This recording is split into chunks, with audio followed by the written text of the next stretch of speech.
Thank you very much. Senator Merkley. Thank you very much. Greetings. Glad to have you before the committee. I wanted to turn to TRIO. I wanted to echo Senator Collins' support, but I know you wanted accountability, and you think it would be a good idea to have each grantee have to have benchmarks that they're seeking to address?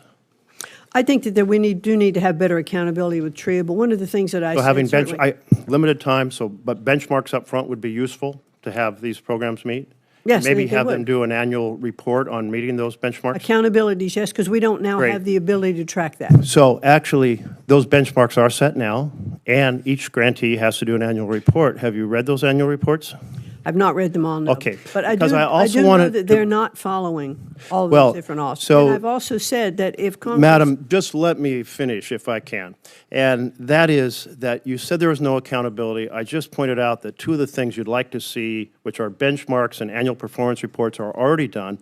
In addition, the Pell Institute published a recent summary of 4 of the studies the Department of Education did on 4 of these 8 TRIO programs. Have you looked at those reports? Because they did a thorough evaluation of these programs. I have not personally, no. Well, that bothers me for you to come before us today and say there needs to be accountability, and yet there is accountability, and it just seems like a cover story for saying we don't want to help blue-collar kids make it into college. And I must tell you, most of my colleagues here, they're not blue-collar kids. I am. I know how hard it was to make that leap into college. I know the difficulty of the culture when you grow up in high school and you never talk to anybody about going to college, and you don't understand what that's all about in that world. And these TRIO programs have resulted in 6 million students graduating through those programs. And you want accountability? Well, what did those studies say that have been done by the Department of Education? They said, upward bound students, twice as likely to earn a bachelor's degree.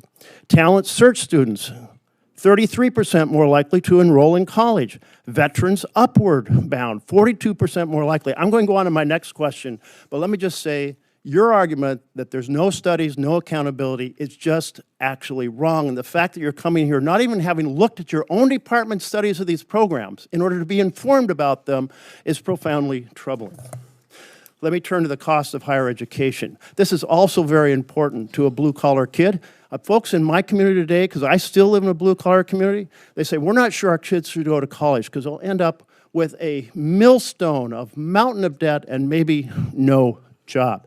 And here you are making it more expensive. I wonder if you know how much a student in Germany has to pay in tuition for university. I don't. It's 0. What about the broader European economic zone? Sir, we don't live in Europe. We It live here is in the 0. United But my States. point here is those countries are saying we want every child to thrive. We want every child to have opportunity. We don't want them to be saying our kids, maybe we should tell them not to go to college because they'll have this mountain of debt.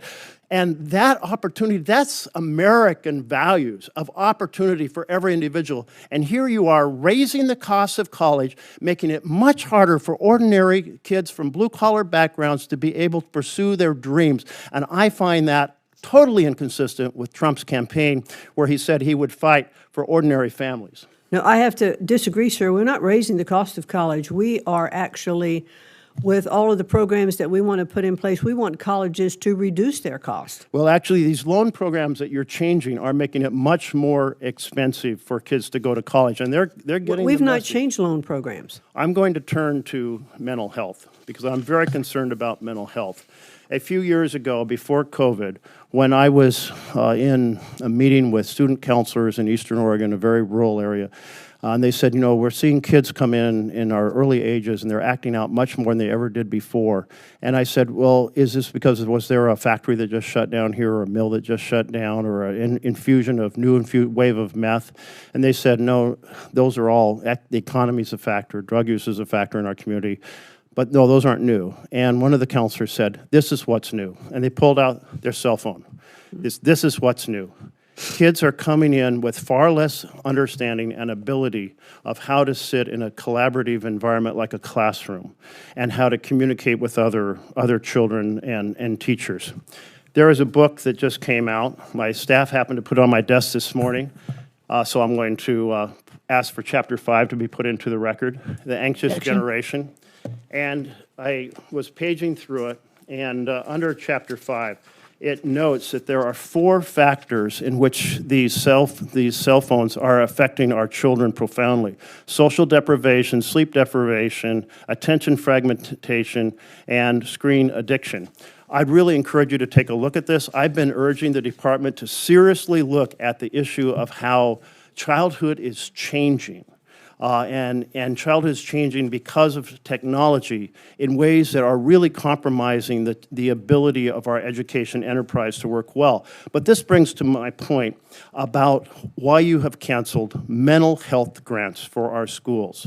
We have 5 schools in Oregon that got grants to have more mental health counselors, and you have canceled them. Why have you canceled mental health grants in the middle of a enormously challenging time for our students? We've not canceled mental health grants. We've said we're not continuing them after this year because we're going to allow those programs to be rebid and to take a different look at them, but they have not been canceled. And I couldn't agree with you more about cell phones. There's governors of several states who have said bell to bell there are not going to be cell phones in the classroom, and they are seeing upticks in their literacy and also in the social interaction. So therefore, states have the abilities at very different levels to go ahead and make decisions and to put their policies in place that can be effective. Then the 5 grants that you have canceled that you are unaware of in Oregon, you will restore those 5 grants? We've not canceled, we're not continuing those grants. So if you discover that you have actually canceled grants that were already awarded, you will undo those cancellations? I would like to get back to you on that. I do not believe we've canceled any grants. We're not continuing, but we will rebid them. Oh, you'll rebid them, meaning you're canceling them, but you'll rebid them. We are not continuing them. We haven't canceled them. Okay, well, We are continuing. well, I've got 5 schools that have received letters from you or your department saying their grants, their mental health grants have been canceled. They worked very hard to apply for those Canceled grants. or not continued. That they've been canceled, the grants that they have received for their programs. And I will look into that and get back to you. Obviously, when you get a grant, it's for work you're doing from here forward. So if not continuing means as of today we're not funding it, then you canceled the grant. No, you can rebid the grant, you can recompete the grant, and you can have different Is that what you're doing? aspects of it. You said the grants you got, we're ending them and we're taking them back, but we're going to I said we recompete them? are not continuing them after this year. We will have a rebidding process to relook at those grants. Well, I do it strongly responsibly. encourage you to understand how the changes you're making are hurting ordinary kids across this country who may have aspirations, and those aspirations may not all require going to college, but many of those aspirations can be well served by higher education, and you shouldn't be putting obstacles in their path. Thank you. Senator Merkley, if you look, what we're doing has not worked. All right. So we're continuing to throw money at things that are not being successful. So we are trying to look appropriately at all of our grants and how the Department of Education is operating. Madam Chair, I'll just say those programs have been successful. If you'd taken the very effort to read the evaluations of the TRIO programs, you wouldn't be here making that argument today. All right, let's wrap up Senator Merkley's questioning, and I will say this in terms of wrapping up.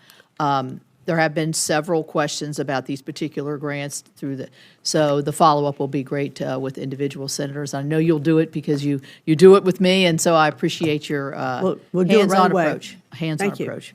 All right, this will end our hearing today. I'd like to thank my fellow committee members for their thoughtful conversation, and particular thanks to you, Secretary McMahon. For any senator who wishes to ask additional questions, questions for the record will be open until June the 10th. The hearing record will remain open until then for members who wish to submit additional materials for the record. This subcommittee stands in recess, and thank you. Thank you very much.